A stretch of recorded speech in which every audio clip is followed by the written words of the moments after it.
Hello students, good morning. BA final year की भूगोल की क्लास में स्वागत है आप सभी का। सबसे पहले आप सभी को नव वर्ष की हार्दिक शुभकामनाएं। आपने जो अपना लक्ष्य बनाया है उस लक्ष्य आप 2021 में अपना लक्ष्य ज़रूर हासिल करें। तो हम प्रादेशिक भूगोल का अध्ययन कर रहे हैं और इसमें अमेरिका, संयुक्त राज्य अमेरिका है, उसका अध्ययन कर रहे हैं। तो आज हम संयुक्त राज्य अमेरिका की जीव संपदा के विषय में जानेंगे। संयुक्त राज्य अमेरिका की जो जीव संपदा है इसमें दो प्रमुख है। अमेरिका में जो पशुपालन किया जाता है वो मुख्य रूप से मांस प्राप्त करने के लिए किया जाता है। उनका एक ही उद्देश्य है मांस प्राप्त करना। और दूसरा जो डेयरी उद्योग है वो अमेरिका में बहुत अधिक संपन्न है, क्योंकि विकसित देश है अमेरिका। तो जो वहाँ जो कार्य होते हैं वैज्ञानिक ढंग से और मशीनों के द्वारा किया जाता है। एक संपन्न राष्ट्र है डेयरी उद्योग में। तो जो पशु हैं, विश्व में समस्त मानव जनसंख्या का सबसे बड़ा आर्थिक संसाधन पशुधन है। सभ्यता के शुरुआत में मानव अपनी रक्षा के लिए पशुओं को मारा करता था, लेकिन धीरे धीरे जो मानव है शिक्षित हुआ, सभ्य होने लगा, तो वो अपने स्वार्थ के लिए पशुओं को पालने लगा। स्वार्थ के लिए ऐसे मतलब पशुओं से मानव को बहुत से आर्थिक लाभ होते हैं। पशु है वो एक कमाई का जरिया होता है, ये हम भली भांति जानते हैं। पशुओं के से दूध, मक्खन, पनीर है ये प्राप्त होता है हमें। कई तरह की मिठाइयाँ बनती हैं और बहुत से जो उद्योग धंधे हैं वो दूध पे निर्भर करते हैं। तो इसलिए जो पशु है उससे बहुत अधिक आर्थिक लाभ है वो मनुष्य को होते हैं। और जो मानव है इसमें जो अमेरिका है, जैसे अगर हम बात करें जो हमारे दिन की जो शुरुआत है वो चाय या दूध से ही होती है। और उसके बाद जैसे अभी सर्दी का समय है तो गर्म वस्त्र हम जो पहनते हैं, जो ऊनी वस्त्र हम जो पहन रहे हैं, यह भी हमें पशुओं के द्वारा ही प्राप्त होता है। भेड़ से ऊन प्राप्त करते हैं और गर्म वस्त्र उनसे बनाए जाते हैं। तो बात करेंगे अमेरिका में जीव संपदा की। जैसे बताया कि मांस के लिए ही सबसे अधिक यहाँ पशु है वो पाले जाते हैं। और जो प्रमुख क्षेत्र है देखो अमेरिका में जहाँ पशुपालन किया जाता है वो है रॉकी पर्वतीय क्षेत्र और रॉकी की पादप पहाड़ियाँ तथा बड़े मैदान। प्रशांत के तटीय भागों, प्रशांत महासागर उसके तटीय भाग हैं वो अधिक महत्वपूर्ण है। जैसे पिछले वीडियो में हम जैसे पढ़ते आ रहे हैं, जो 50 सेंटीमीटर वर्षा रेखा है अमेरिका को दो भागों में बांटती है। जो पश्चिम दिशा है उस तरफ तो पशुपालन अधिक होता है, क्योंकि कृषि कार्य वहाँ अधिक संपन्न नहीं है। तो वो जो शुष्क क्षेत्र है वहाँ पर पशुपालन किया जाता है और पूर्वी क्षेत्र में कृषि कार्य अधिक किया जाता है। लेकिन अमेरिका में जो पूर्वी क्षेत्र है वहाँ पर पशुपालन किया जाता है, जो पश्चिमी क्षेत्र है वहाँ पशुपालन अधिक किया जाता है और उन पशुओं को फिर पूर्व में भेज दिया जाता है। अब जो पूर्वी क्षेत्र है अमेरिका का वहाँ पर सबसे अधिक ये पशुओं का वध किया जाता है। वहाँ जो बूचड़खाने हैं वो सबसे अधिक है, वो पूर्व में है। उसके बाद जो पूर्व दिशा में जो पूर्वी क्षेत्र है अमेरिका, वहाँ पे जो नगरीय क्षेत्र है वहाँ का पशुओं का उपभोग भी अधिक है, यानी पशुओं को खाने वाले व्यक्ति हैं वो भी अधिक है वहाँ। बूचड़खाने सबसे अधिक हैं। और पूर्व का जो क्षेत्र है वो कुछ घना क्षेत्र है, संपन्न क्षेत्र है, क्योंकि पश्चिमी क्षेत्र वो रेगिस्तानी क्षेत्र है। रेगिस्तानी क्षेत्र में जनसंख्या कम होती है, इंडस्ट्री नहीं होती, वहाँ का डेवलपमेंट नहीं होता है। जैसे एग्जाम्पल के तौर पे हमारा राजस्थान भी हम ले सकते हैं। जो पश्चिमी राजस्थानी जो क्षेत्र है, जैसलमेर, बीकानेर, बाड़मेर है, वो इतना डेवलप नहीं है जितने जयपुर है, कोटा है। जो दक्षिण पूर्वी और जो पूर्वी क्षेत्र है राजस्थान के, वो अधिक संपन्न है, इंडस्ट्रिया भी वहाँ खूब हैं। हालांकि अब बाड़मेर में तेल जो रिफाइनरी और लगाई जा रही है, उससे अधिक अब बेनिफिट हुआ है इस क्षेत्र को। तो अमेरिका में देखो, जो पशुपालन है वो मुख्य रूप से पश्चिमी क्षेत्रों में किया जाता है और मांस के लिए ही पशुओं को पाला जाता है। और पूर्वी क्षेत्र में देखो, जैसे घास है, तो कृषि कार्य अधिक होता है, तो घास भी उगाई जाती है। तो वहाँ पर वो जो घास है वो उनके खाने के लिए काम आती है। और जो पशु है वो तकड़े, मोटे, ताजे होते हैं। वो खासकर जो मक्का पेटी है अमेरिका की, अमेरिका में जो मक्का है, जई है, इनका जो उत्पादन है वो केवल पशुओं के लिए ही किया जाता है, ताकि पशुओं को वो खिलाया जाए और उन्हें मोटा ताज़ा किया जाए और उनका वध करके उनका जो मांस है वो अन्य देशों में एक्सपोर्ट किया जाता है। डिब्बाबंद मांस है, डिब्बाबंद मांस में अमेरिका का विश्व में प्रथम स्थान है। तो इसमें देखो,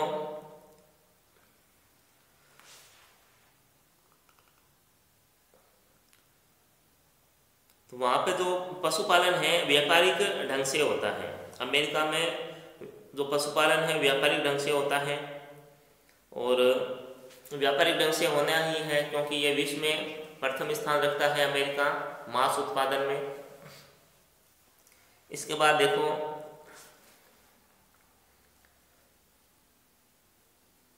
जो मक्का पेटी है ये अमेरिका के 9.8% क्षेत्रफल में फैली हुई है, जहाँ मक्का और जई के साथ अन्य फसलें भी उगाई जाती है। और यहाँ की जो मक्का पेटी है, यहाँ की जो जलवायु उपयुक्त है और जो मिट्टी है वो भी उर्वर है, जिससे जो मक्का भी होता है वो भी अच्छी क्वालिटी का होता है अमेरिका में। तो वो जो मक्का है वो पशुओं को खिलाने के काम आता है। अमेरिका में सोरगम है, जो फसल है सोरगम, वो 100% है, जो पशुओं को खिलाई जाती है। जई है वो 95% है, पशुओं को खिलाई जाती है। और जो मक्का है वो 85% है, पशुओं को खिलाया जाता है। और जो है वो 60% है, पशुओं को खिलाया जाता है। और पशुपालन उसी क्षेत्र में या देश में किया जा सकता है जहाँ पर जो फसल है, जहाँ अन्न की उत्पादकता आवश्यकता से अधिक होती है, यानी अन्न जो आवश्यकता से अधिक अन्न है उसका उत्पादन होगा, तो वो जो बचा हुआ अन्न होता है वो पशुओं के खिलाने के काम आता है। तो वो देश ही ये कार्य कर सकते हैं जहाँ आवश्यकता से अधिक अन्न हो। जो गरीब देश है वो पशुपालन का कार्य अधिक नहीं कर सकते, पशुपालन का कार्य अधिक नहीं कर सकते, या फिर यूँ कहें कि जो मांस का उत्पादन है वो अधिक नहीं कर सकते, क्योंकि जो मांस है वो अंतर्राष्ट्रीय स्तर पर एक्सपोर्ट किया जाता है, तो मांस की भी क्वालिटी को देखा जाता है। और जो गरीब देश है जिनको खुद को पास ही खाने के लिए अधिक अन्न नहीं होता है, वो इस तरह के कार्य है नहीं कर सकते। तो इसमें सबसे पहले हैं कार्य करने वाले पशु। वो पशु जो कार्य करते हैं, जो बोझा ढोते हैं, इनमें जैसे घोड़ा है, गधे हैं, जो खच्चर है, टट्टू है, उनका स्थान आता है। तो पहले तो अमेरिका में इनकी जो संख्या है घोड़ों की, गधों की बहुत अधिक थी, लेकिन अमेरिका क्या विकसित देश है, टेक्नोलॉजी से ही चलता है, संपूर्ण देश है, मशीनों बहुत अधिक मशीनों से कार्य होता है। तो अब इनकी जो संख्या है वो धीरे धीरे कम होने लग गई है। जो घोड़े हैं, गधे हैं, इनकी संख्या अमेरिका में कम हो गई है। मोटर गाड़ियाँ हैं, बसें हैं, मेट्रो है, इन सभी के कारण इनकी जो संख्या है वो कम हो गई है। अब उसके बाद है पशु उत्पादक पशु। उत्पादक पशु यानी प्रोडक्शन करते हैं, जैसे पशुओं से दूध प्राप्त करना है, ऊन प्राप्त करना है, इस तरह के पशु जो चौपाई है पशु है वो। देखो चौपाई पशु की संख्या अमेरिका में 1945 में लगभग 86 मिलियन थी, लेकिन वर्तमान में 105 मिलियन है, यानी इनकी संख्या तो बढ़ गई है। क्यों? क्योंकि ये जो पशु है ये प्रोडक्शन देते हैं, इनसे मांस भी प्राप्त किया जाता है। मांस के अलावा दूसरे जो पदार्थ है वो भी प्राप्त किए जाते हैं इन पशुओं से। इसलिए इन पशुओं का तो जो संख्या है वो बढ़ गई है, मगर जो घोड़े हैं, गधे हैं, इनकी संख्या कम हो गई है। तो चौपाइयों पशुओं की सबसे अधिक जो संख्या है वो मक्का और डेयरी क्षेत्र में सबसे अधिक है। और जो टेक्सास प्रदेश है जो इसका प्रथम स्थान है इसमें। फिर और जो अमेरिका राज्य है 80% जो भेड़ें हैं, 80% जो चौपाई पशु है वो डेयरी फार्मों में पाले जाते हैं। तो बात सबसे पहले भेड़ों की करते हैं। तो भेड़ पालने का जो कार्य है वो साधारण रूप से अमेरिका में चारागाहों में किया जाता है, और सबसे अधिक जो कार्य है भेड़ पालने का वो पश्चिमी अमेरिकी क्षेत्र में किया जाता है, और इसमें जो टेक्सास प्रांत है वो इसमें प्रथम है। और 19वीं शताब्दी में पश्चिम के शुष्क प्रदेशों में भेड़ें पालने का कार्य केवल ऊन के लिए किया जाता था। जो भेड़ है केवल ऊन पालने के लिए ही पाली जाती थी। मगर जो आंध्र प्रदेश है यानी जो शुष्क प्रदेश है वहाँ पर जो भेड़ें हैं वो केवल ऊन के लिए पाली जाती थी, और जो आंध्र प्रदेश है वहाँ पर जो भेड़ें हैं वो मांस प्राप्त करने के लिए पाली जाती थी। मगर अब वर्तमान में जो भेड़ पालन है वो केवल मांस के लिए ही किया जाता है कि भेड़ से हम मांस प्राप्त करेंगे। उसके बाद है सूअर पालन। देखो सूअर पालन भी अमेरिका में बहुत अधिक मात्रा में किया जाता है, और जो सूअर होते हैं इन्हें जो मक्का पेटी है वहाँ पर सूअरों को भेज दिया जाता है, उन्हें मक्का खूब खिलाया जाता है, और जो सूअर है मोटे तकड़े हो जाते हैं। फिर इनका वध कर दिया जाता है और डिब्बाबंद करके जो इनका मांस है वो निर्यात कर दिया जाता है। और इनमें देखो प्रमुख राज्य हैं Iowa, Indiana, Ohio, Kansas, Nebraska, Illinois. ये जो प्रांत है ये प्रमुख है। और सूअर के मांस का जो उत्पादन है संयुक्त राज्य अमेरिका में 72 लाख मीट्रिक टन होता है, जो कि विश्व का 10.3% है। और अमेरिका में शिकागो, कंसास, आयोवा और मिलवाकी ये मुख्य केंद्र है इसके। सूअर का जो मांस है बेकन और हम, उसके बाद जो सूअर की जो चर्बी है लार्ड को डिब्बों में बंद करके सबसे अधिक जो निर्यात है वो अमेरिका करता है। अमेरिका का प्रथम स्थान है इसमें। उसके बाद है पशुओं का वितरण। अब पशुओं का वितरण है, अब वितरण में वही जो 50 सेंटीमीटर की जो वर्षा रेखा है, जो पश्चिमी क्षेत्रों में सबसे अधिक पशुपालन किया जाता है। भेड़ें सबसे अधिक जो पश्चिमी क्षेत्र है वहीं पे पाली जाती है। और जो संयुक्त राज्य अमेरिका की 82% जो भेड़ें हैं जो मिसिसिपी नदी के पश्चिम में पाली जाती हैं, और जो पश्चिमी क्षेत्र है उनमें जो 35% जो भेड़ें हैं वो रॉकी क्षेत्र में, और 19% जो भेड़ें हैं वो टेक्सास राज्य में पाली जाती हैं। और भेड़ पालने वाले अधिकांश मेक्सिको के रहने वाले हैं। और जो ऊन काटने का जो कार्य है वो जो फरवरी और मार्च में आरंभ किया जाता है। और भेड़ों का वध करने के लिए डेनेवर और आगडन नगर है वो प्रमुख है जहाँ पर भेड़ों का वध किया जाता है। पूर्वी संयुक्त राज्य में भेड़ों के पालन का कार्य ओहियो तथा केंट की राज्यों में होता है। पूर्व के जो राज्य हैं ओहियो और केंट की है वहाँ भेड़ पालन किया जाता है।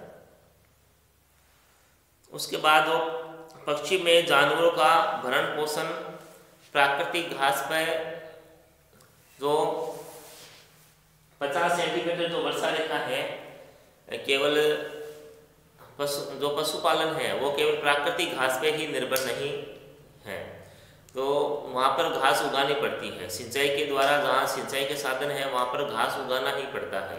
केवल प्राकृतिक घास के सहारे वहाँ पशुपालन नहीं किया जा सकता है, क्योंकि जो प्राकृतिक रूप से जो घास उत्पन्न होती है वो अधिक मात्रा में नहीं होती है। उसके बाद यहाँ अल्फाफा घास उगाई जाती है।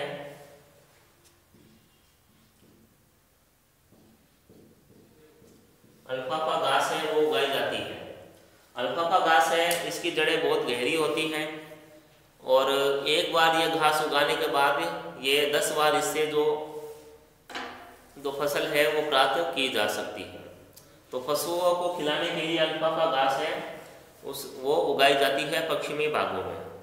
जड़ें इसकी गहरी होती हैं और बहुत अधिक चारा है इससे प्राप्त होता है। एक बार उगाने के बाद इससे लगभग 10 बार है इसे काटा जा सकता है। फिर नेक्स्ट है मांस उद्योग। देखो जो 19वीं शताब्दी है, 19वीं शताब्दी में जो मांस उद्योग है वो इतना विकसित नहीं था अमेरिका में। अब विकसित इसलिए नहीं था क्योंकि उस समय जो कोल्ड स्टोर है उनकी व्यवस्था नहीं थी, जो शीत भंडारण है उसकी व्यवस्था नहीं थी। क्योंकि एक स्थान से जब उस दूसरे स्थान पर जब मांस ले जाया जाता है तो वो सड़ जाता है, खराब हो जाता है। यानी परिवहन के साधन भी उस समय अधिक नहीं थे और जो शीत भंडारण है उसकी व्यवस्था भी अधिक नहीं थी। जब अमेरिका में परिवहन के अच्छे साधन हो गए, उसके बाद जो शीत भंडारण की भी व्यवस्था अच्छी हो गई, तो जो मांस उद्योग है वो बहुत अधिक वहाँ पे पनपने लगा अमेरिका में।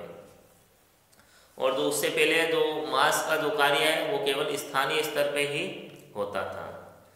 और लेकिन वर्तमान में जो मांस उद्योग है वो अमेरिका का प्रमुख उद्योग है। और जो पशुपालन का जो कार्य है मिसिसिपी के पश्चिम में अधिक होता है, लेकिन जैसे पहले बताया वध करने का जो कार्य है वो मिसिसिपी के पूर्वी भाग में अधिक होता है। और मांस का जो उपभोग है वो पूर्वी नगरीय केंद्रों में सबसे अधिक होता है। पूर्वी जो भाग है अमेरिका का वहाँ सबसे अधिक मांस का उपभोग होता है। उसके बाद जो अमेरिका है विश्व में सबसे अधिक जो गौ मांस है उसका उत्पादन करता है। लगभग 105 लाख मीट्रिक टन यानी विश्व का 20.4% अमेरिका गौ मांस का उत्पादन करता है। और जो गौ मांस है ये जो पशु है ये प्रेरी घास के मैदान में पाले जाते हैं। और पशु पालक क्षेत्र और उपभोग केंद्र के मध्य में देखो शिकागो शहर पड़ता है, शिकागो। और जो शिकागो है अमेरिका का ये विश्व की सबसे बड़ी मांस मंडी है।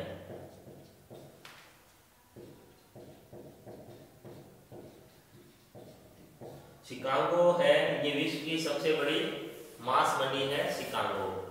यहाँ पर देखो प्रतिदिन यहाँ पर प्रतिदिन लगभग 2.5 लाख पशुओं का वध किया जाता है।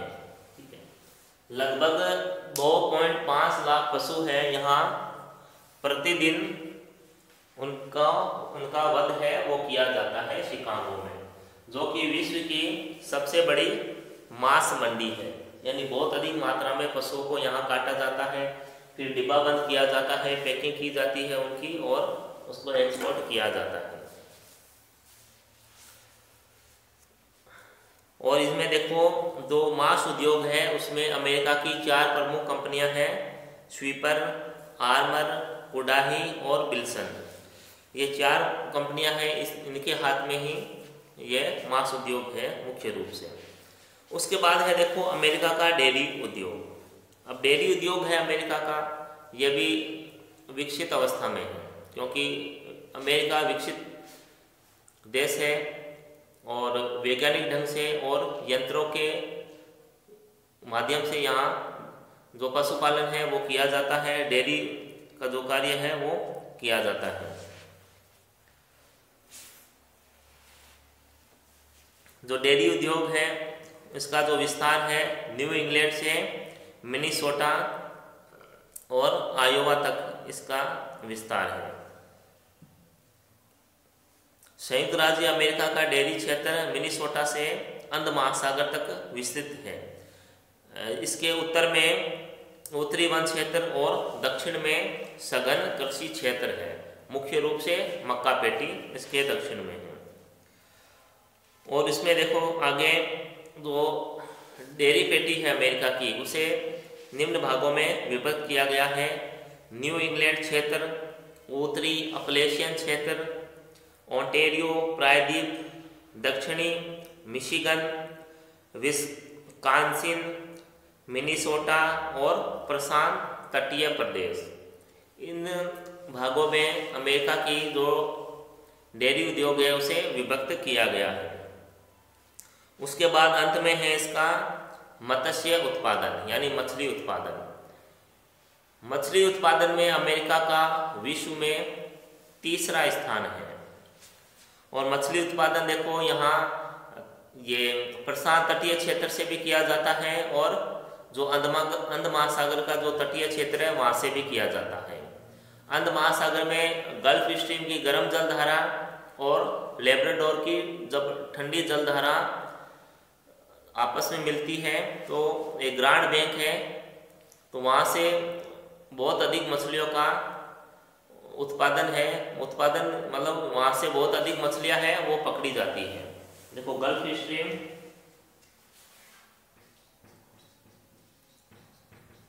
ये गल्फ स्ट्रीम है, गर्म जलधारा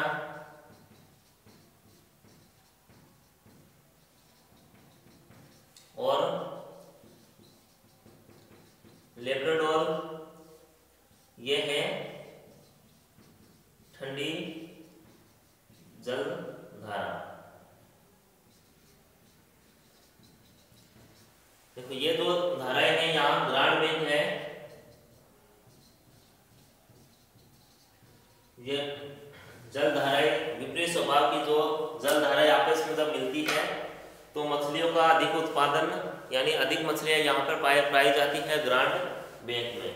तो यहाँ से बहुत अधिक मात्रा में अमेरिका है वो मछलियाँ पकड़ता है और विश्व में अमेरिका का तीसरा स्थान है मछली उत्पादन में। उसके अलावा जो महान झील क्षेत्र है अमेरिका में, जो मिशिगन, ह्यूरन, ईरी और ओंटेरियो जो झीलें हैं, यहाँ से भी अधिक मात्रा में जो मछलियाँ हैं वो पकड़ी जाती है।